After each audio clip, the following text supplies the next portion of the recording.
बिस्मिल्लाहिर्रहमानिर्रहीम। अस्सलाम वालेकुम। This is Mohammad Aqeel. जी स्टूडेंट्स, आप जानते हैं कि क्लास फर्स्ट ईयर की मैथ की लेक्चर सीरीज जारी है। आज के इस लेक्चर में चैप्टर 7 का बहुत इंपॉर्टेंट टॉपिक परमुटेशन जो है वो हम इसमें डिस्कस करने जा रहे हैं। पूरी तवज्जो के साथ और पूरा लेक्चर सुनिएगा। इंशाल्लाह आपको परमुटेशन के बारे में जितने भी कंफ्यूजन्स हैं वो सारी क्लियर हो जाएंगी और बहुत ही ईजी वे से मैं कोशिश करूंगा कि आपको ये टॉपिक जो है वो क्लियर करवाऊँ। और अभी तक आपने अगर मेरे चैनल को सब्सक्राइब नहीं किया तो जल्दी से कीजिए और अपने दोस्तों में भी शेयर कीजिए।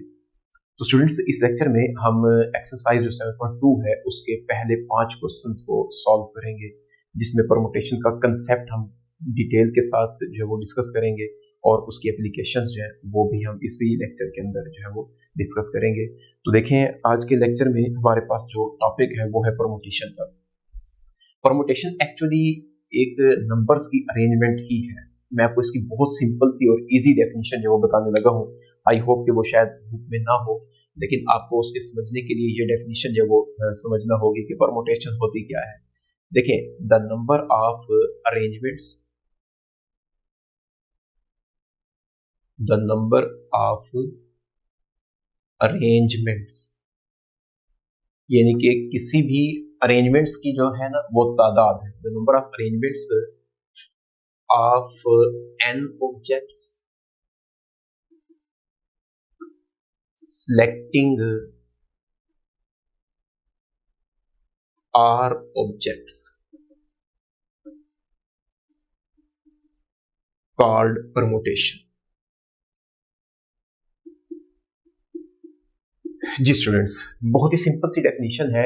एक्चुअली जो परमुटेशन है ना वो है अरेंजमेंट्स की तादाद। यानी कि आपको यहाँ पर क्या करना होगा, जो अरेंजमेंट्स है उसकी तादाद फाइंड करनी है और किन की अरेंजमेंट्स हैं उनमें जो n ऑब्जेक्ट्स हैं, यानी कि आप n ऑब्जेक्ट्स जिनमें से हम सिलेक्ट कौन से कर रहे हैं, r ऑब्जेक्ट्स सिलेक्ट कर रहे हैं। ये बात मैं आपको भी इसकी एग्जांपल के साथ जो वो बड़ी डिटेल के साथ समझाता हूँ। इसको सिंबॉलिकली जो लिखते होते हैं ना, ये लिखते हैं कि NPR, जिसमें ये जो n है ना इसको कहा जाता है सुपर स्क्रिप्ट। सुपर स्क्रिप्ट, और ये मैं क्वेश्चंस के अंदर जो है ना इस वर्ड्स को, इन वर्ड्स को जो है वो यूज करूंगा। इसको हम कहते होते हैं सब स्क्रिप्ट। यानी कि जो हम टॉप पे लिखते हैं ना, इसकी पोजीशन भी आप लोगों के माइंड में होनी चाहिए कि हम इसको लिखते कैसे हैं। जो टोटल नंबर ऑफ ऑब्जेक्ट्स थे वो हमने इस P की लेफ्ट टॉप पे लिखना है और जितने उनमें से हमने सिलेक्ट किए हैं उसको हमने बॉटम में, राइट बॉटम में हमने उसको लिखना है, जिसको हम सबस्क्रिप्ट का नाम दे रहे हैं। ये उसकी रिप्रेजेंटेशन है और ये इक्वल किसके होता है, NPR will be equal to superscript का factorial over super minus subscript का फैक्टोरियल। ये उसको ओपन करने का वे है। अब देखिए, जो मैंने डेफिनेशन लिखी है उसको मैं आपको एक एग्जांपल से जो है ना वो मजीद क्लियर करता हूँ कि हमने कहा है कि जो नंबर ऑफ अरेंजमेंट्स है वो कितने ऑब्जेक्ट्स की है, कोई भी तादाद हो सकती है। वहां पर 2 है, 3 है, 4 है, 5 है, कुछ भी है। उन ऑब्जेक्ट में से हमने जितने सिलेक्ट करने हैं उन तमाम को डिफरेंट वे से अरेंज करने की जो तादाद है उसका नाम परमुटेशन है। अब मिसाल के तौर पर हमारे पास है 3 सीनरीज, एक A, दूसरी B है और तीसरी क्या है, C है। और वो कहता है कि हमें इसको किसी रूम में जो है ना वो हमने ऐसे डिस्प्ले करना है कि हर दफा जो है ना उसका जो डिस्प्ले हो उसमें चेंज आना चाहिए। तो हम कितने वेज से उसको जो है ना वो रिप्रेजेंट कर सकते हैं, डिस्प्ले कर सकते हैं। अब देखिए, हमारे पास टोटल ऑब्जेक्ट्स जो है वो भी 3 है और मैं यहाँ से जो सिलेक्ट करूंगा वो भी 3 को सिलेक्ट करूंगा। तो इसके लिहाज से अब आपके पास क्या होगा कि एक तो अरेंजमेंट होगी ABC जैसा कि आपको दी गई है, दूसरी है हमारे पास ACB के लिहाज से मैं इसको अरेंज कर सकता हूँ। आप भी साथ इस पर मेरे साथ दीजिएगा, सोचिएगा कि इसकी टोटल कितनी अरेंजमेंट्स है वो हम दे सकते हैं। इसके बाद देखें, यहाँ पर क्या हो सकता है, BAC हो सकती है, फिर BCA हो सकती है, फिर CAB अरेंजमेंट हो सकती है और देन CBA हो सकती है। इसके अलावा भी देखिए कोई आ सकती है अरेंजमेंट? नहीं। देखिए, हमारे पास जो टोटल 3 ऑब्जेक्ट्स थे और 3 की हमने सेलेक्ट किया है और उस लिहाज से हर दफा देखें जो अरेंजमेंट हमने ली है वो डिफरेंट है और उसके टोटल वेज जो है रिप्रेजेंट करने के वो टोटल यहाँ पर आपके सामने है 6 है। अब ये था छोटे लेवल पर ना कि आपको जब नंबर ऑफ टर्म्स जो है ना या नंबर ऑफ ऑब्जेक्ट्स है वो बिल्कुल मतलब कम तादाद में दिए गए हैं, तो तब तो हम उसको इस तरह डिस्प्ले करके जो है ना उसको काउंट कर सकते हैं। अगर आपको ज्यादा ऑब्जेक्ट्स दिए जाए तो उसके लिए हमें एक फार्मूला की जरूरत है ना, और वही फार्मूला क्या होता है, परमुटेशन होता है, जिसको हम अरेंज कर सकते हैं। और देखिए हमारे पास टोटल जो इसकी नंबर ऑफ अरेंजमेंट्स आई है वो 6 है। तो अगर मैं इसको फार्मूला के अकॉर्डिंग देखूं तो यह भी क्या आएगा, 3p3 which is equal to 3 का फैक्टोरियल ओवर 3 माइनस 3 का factorial which is equal to 3 factorial जो है 3 multiplied by 2 multiplied by 1 over 0 का फैक्टोरियल, और we know that 0 factorial is 1 and answer is क्या आ जाएगा, इसका भी 6 आएगा। तो ये हमारे पास है परमुटेशन। अब यहाँ पर एक और बात जो है ना अपने माइंड में रखिएगा कि 0 फैक्टोरियल जो होता है ना वो 1 के इक्वल होता है। उसको 1 के इक्वल लिखने की एक रीजन ये भी है कि जब हम परमुटेशन लेते हैं ना तो बटे में काफी क्वेश्चन ऐसे आते हैं कि जिसमें 0 फैक्टोरियल आता है। अगर हम इसको अदर देन 1 लिखते हैं, मिसाल के तौर पर यहाँ पर इसको 0 के इक्वल लिखते हैं, वैसे मैंने आपको इसका प्रूफ भी करवा दिया कि ये 1 के इक्वल ही होता है। लेट्स सपोज अगर आप इसको 0 भी पुट करना चाहें कि अगर 0 होता है इसका आंसर, तो ये तो बटे के नीचे जब डिनोमिनेटर में 0 आ जाता है वो तो अनडिफाइंड हो जाता है। तो यहाँ पर हमारे इस परमुटेशन की डेफिनेशन जो वो यहाँ पर रॉन्ग हो जाती है, लिहाजा ये 0 फैक्टोरियल जो होता है वो क्या होता है, 1 के इक्वल होता है। इसके बाद एक दो जो रिजल्ट है वो आपको याद होने चाहिए, एमसीक्यूज के तौर पर आपसे पूछे जा सकते हैं कि अगर किसी ऐसी मतलब हम प्रोमोटेशन ले रहे हों जिसमें सुपर स्क्रिप्ट और सब स्क्रिप्ट दोनों सेम हो, जैसा कि आपके सामने मैंने एग्जांपल को भी यहाँ पर लिख के दिया है, तो देन उसका जो आंसर होगा ना वो क्या होगा, एन फैक्टोरियल, मतलब सुपर स्क्रिप्ट का जो होता है ना उसी का फैक्टोरियल आ जाया करता है। सिमिलरली अगर हमारे पास एन पी 0 हो, मतलब आपने जितने ऑब्जेक्ट थे उनमें से कोई ऑब्जेक्ट जो है वो सिलेक्ट नहीं किया, तो फिर उसकी एक ही अरेंजमेंट होगी ना भाई जो आपको पहले से दी गई थी। जैसा कि यहाँ पर 3 ऑब्जेक्ट से 3 सीनरीज थी, अगर मैं यहाँ से कोई भी सिलेक्ट नहीं करता मतलब उनकी जो डिस्प्ले या अरेंजमेंट है वो जस्ट एक ही होगी। तो यह लिहाजा यहाँ पर इसका आंसर क्या आएगा, 1 आएगा। और वैसे इसको फार्मूला के अकॉर्डिंग भी अगर आप देखना चाहें तो 1 आंसर ही आएगा, n factorial over n minus 0 का factorial that is n factorial over n factorial, ये कैंसिल होकर क्या आ जाएगा, आंसर 1 आएगा। तो ये आपको रिजल्ट जो है ये ज़बानी याद होने चाहिए, आपके एमसीक्यूज के तौर पर जो ये पूछे जा सकते हैं। इसके अलावा अगर हमारे पास टोटल n ऑब्जेक्ट्स हो और वहां से जस्ट एक को हमने सिलेक्ट किया है, तो देन हमारे पास क्या होगा, जो सुपर स्क्रिप्ट है ना वही उसका आंसर आ जाएगा। लेट्स सपोज हम कहते हैं कि 4 ऑब्जेक्ट्स हैं, उनमें से जस्ट हमने एक को पिक किया, तो आंसर क्या आएगा, उसका 4 आएगा।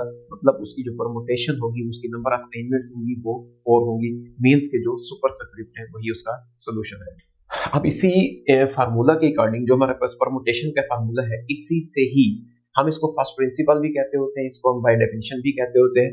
इसको हमने इवेल्युएट अगर आपको करना पड़े, कोई भी आपको वैल्यू दी जाती है, मतलब एन आपको कोई दे देता है, आर कोई दे देता है, आप उसको एक्सपेंड करना चाहें, ओपन करना चाहें, तो इसी फार्मूला से ओपन करना है। और उसी से रेलिवेंट हमारा इस एक्सरसाइज नंबर 2 का पहला क्वेश्चन है, वो कहता है कि इवेल्युएट। हमने 10p5 और 5p2 इसी तरह 7p7 है, एक और क्वेश्चन आगे 4 पार्ट भी है। जब आप ये 2 क्वेश्चन कर लेंगे तो इट मींस कि आप वो भी इजीली कर सकते हैं। तो मैंने यहाँ पर सिर्फ 2 पार्ट ही सिलेक्ट किए हैं, बाकी 2 पार्ट आप खुद कीजिएगा। फिर भी अगर किसी को कंफ्यूजन हो तो आप जरूर पूछ सकते हैं। तो देखिए इसको अकॉर्डिंग टू डेफिनेशन हमने कैसे ओपन करना है। अब हमारे पास सुपर स्क्रिप्ट में 10 है और सब स्क्रिप्ट में 5 है, तो जस्ट इस फार्मूला को हमने माइंड में रखना है। तो हमारे पास क्या आएगा, सुपर स्क्रिप्ट का फैक्टोरियल ओवर में सुपर स्क्रिप्ट माइनस सब स्क्रिप्ट इस होल का फैक्टोरियल आ जाएगा। अब यहाँ पर ना आप इनके जो फैक्टोरियल्स हैं इसको देखिए कैसे ओपन करेंगे। 10 मल्टीप्लाइड बाय 9 मल्टीप्लाइड बाय 8, बिल्कुल ऐसे ही जैसे हमने प्रीवियस एक्सरसाइज में किया था। और हाँ, ये बात भी आपको मैं बताता चलूं कि अगर आपने पहले इससे पहले 7.1 का लेक्चर जो वो नहीं दिया तो वो लाजमी तौर पर आप उसको समझ लें, क्योंकि वहाँ पर उसमें फैक्टोरियल का जो है ना बेसिक कंसेप्ट दिया गया है। ये बातें जो फैक्टोरियल की हम यहाँ पर लिख रहे हैं, अगर आपने वो लेक्चर नहीं सुना, वो लेक्चर नहीं समझा, तो इसका मतलब है कि आपको इस बात की समझ नहीं आनी।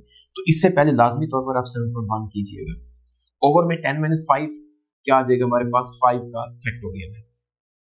अब देखिए मैंने यहाँ पर न्यूमरेटर में इसको 5 फैक्टोरियल तक स्टॉप ही इसी वजह से किया है क्योंकि ये इसके साथ क्या हो जाएगा, कैंसिल हो जाएगा। अब बाकी काम आपका कैलकुलेटर का है, इन तमाम नंबर्स को मल्टीप्लाई करेंगे, जो भी नंबर आएगा वो उसका रिजल्ट होगा 10p5 का। सिमिलरली हमारे पास सेकंड पार्ट है जिसमें वो कहता है कि 5p2 को हमने एक्सपेंड करना है, इवेल्युएट करना है, मतलब वैल्यू फाइंड करनी है। तो अब देखिए, आप लोग बताएं इसमें कि कौन सा आना चाहिए। यहाँ पर सुपरस्क्रिप्ट यहाँ पर कौन सा है, 5 है, तो इसका फैक्टोरियल आएगा ओवर में 5 माइनस 2 का फैक्टोरियल। जी स्टूडेंट्स, तो आप देखिए नीचे मेरे पास 5 में से 2 माइनस करने के बाद 3 का फैक्टोरियल आना है ना, तो मैं इसको एक्सपेंड करूंगा अप टू 3 फैक्टोरियल। तो ये आ जाएगा हमारे पास 5 मल्टीप्लाइड बाय 4 मल्टीप्लाइड बाय 3 का फैक्टोरियल, ओवर में यहाँ पर भी 3 का फैक्टोरियल है। तो ये दोनों जब कट होंगे तो 5 4s are 20 अरेंजमेंट्स जो है हम वो कर सकते हैं कि जब आपके पास टोटल 5 ऑब्जेक्ट्स हो और उनमें से दो दो नंबर्स की अरेंजमेंट आपने करनी हो, तो आप उनको 20 वेज के साथ जो है वो उसको अरेंज कर सकते हैं। ये है परमुटेशन। अब इसके जो रिमेनिंग 2 पार्ट्स हैं वो आप लोग खुद कीजिएगा। सेकंड क्वेश्चन में कहता है कि हमें यहाँ से find the value of n, यानी कि n हमें फाइंड करना है जब ये हमें रिजल्ट दिया गया है, मतलब क्वेश्चन ये डिमांड कर रहा है और ये कर रहा है। बहुत ही इंटरेस्टेड और बहुत ही इंपॉर्टेंट शॉर्ट के पॉइंट ऑफ व्यू से पेपर में पूछा जा सकता है। तो यहाँ से हमें n की वैल्यू फाइंड करनी है। अब देखिए इसको कैसे हम सॉल्व करेंगे। ये जो हमारे पास np3 है ना, इस पर तो हम डेफिनेशन ही अप्लाई कर देंगे ना कि np3, यहाँ पर n एज अ सुपरस्क्रिप्ट है, तो ये आ जाएगा n का फैक्टोरियल ओवर n माइनस 3 का फैक्टोरियल। जी स्टूडेंट्स, तवज्जो से बैठिएगा, आप लोग इसको बहुत ही इजी है क्वेश्चन से 504 एज इट इज आएगा। अब देखिए यहाँ से n फैक्टोरियल को अगर हम एक्सपेंड करना चाहें, मतलब ओपन करना चाहें फैक्टोरियल को, तो हमें पता है कि इसका प्रोडक्ट अप टू 1 जाना चाहिए, लेकिन डिनोमिनेटर में n-3 फैक्टोरियल आ रहा है, तो हमें इसी को ही सामने रखते हुए ये देखना है कि न्यूमरेटर में हमें क्या करना है, यहाँ पर जस्ट n-3 तक ही इसको एक्सपेंड करेंगे। तो देखिए हमारे पास क्या आ जाएगा, n into n-1 into n-2 into n-3 इसका फैक्टोरियल। फैक्टोरियल लगा दिया मीन्स है तो इसका 1 तक ही प्रोडक्ट, लेकिन हमें यहाँ तक ही स्टॉप करना है क्योंकि डिनोमिनेटर में भी n-3 का फैक्टोरियल है और इस साइड पर 504 जो है ये एज इट इज रहेगा। अब ये सिंपली n-3 फैक्टोरियल से n-3 फैक्टोरियल कट गया तो बहुत ज्यादा इजी क्वेश्चन बन गया हमारा।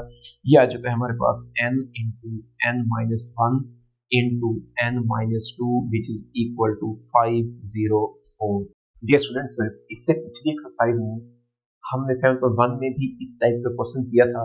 मैंने वहां पर आपको बताया था कि आपने अगर ऐसी सिचुएशन आ जाए कि 3 नंबर्स का प्रोडक्ट हो और वो किसी एक नंबर के बराबर आ रहा हो और वो 3 नंबर भी ऐसे हो कि कंसेक्टिव नंबर्स हो, जैसा कि n के बाद एक नंबर लेस है फिर उससे अगेन एक नंबर लेस है, तो ये तीनों नंबर्स कंसेक्टिव हैं और इनका प्रोडक्ट जो वो 504 आ रहा है।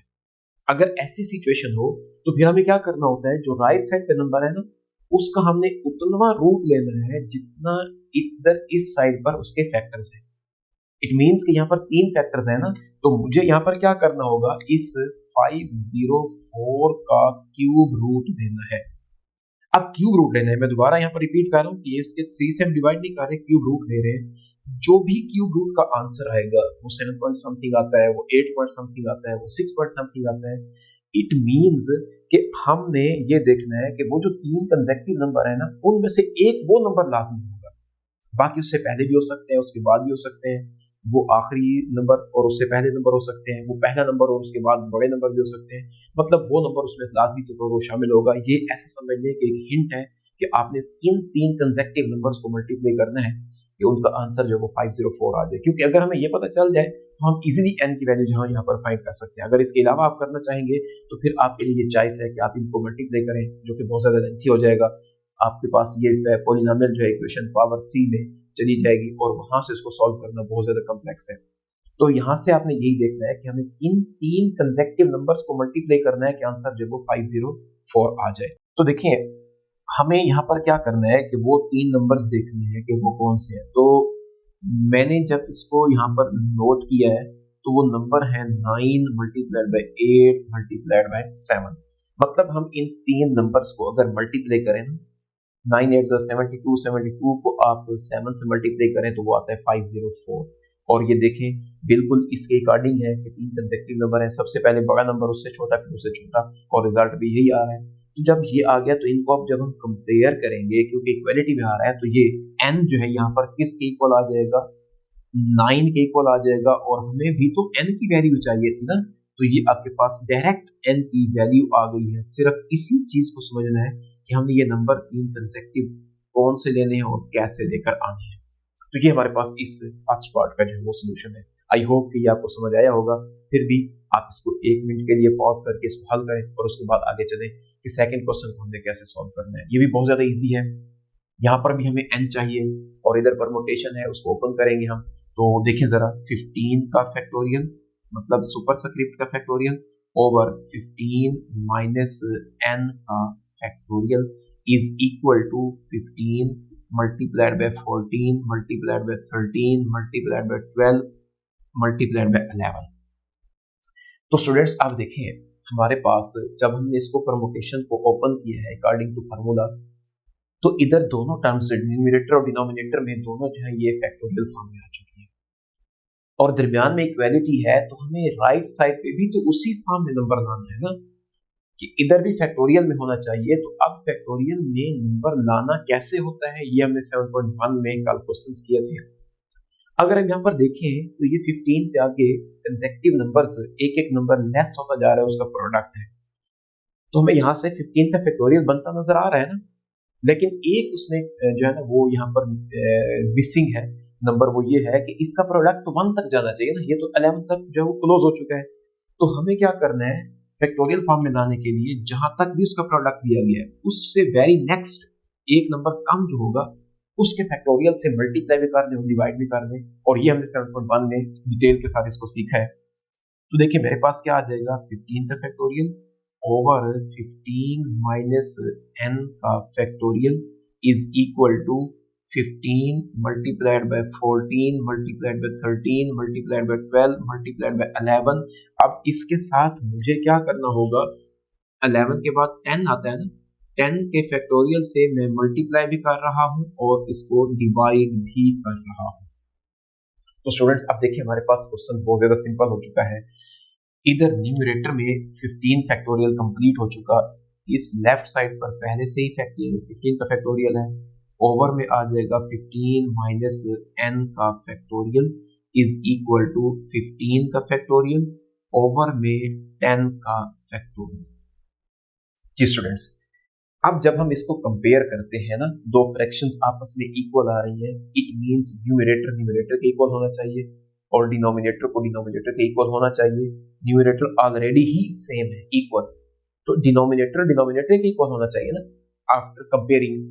तो देखें, जब हम डिनोमिनेटर को डिनोमिनेटर से कंपेयर करते हैं तो फैक्टोरियल दोनों में है, सिर्फ मिसिंग या जो डिफरेंस आ रहा है वो क्या आ रहा है, डिफरेंस भी नहीं कह सकते, वैसे हम ये कह सकते हैं कि 15 माइनस n जो है वो इक्वल होना चाहिए 10 के।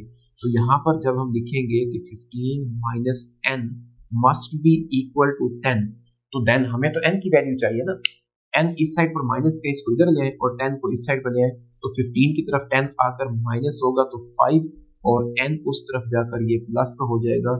n की वैल्यू जो है वो यहाँ पर 5 आ चुकी है और यही हमने इस पार्ट में फाइंड करना है।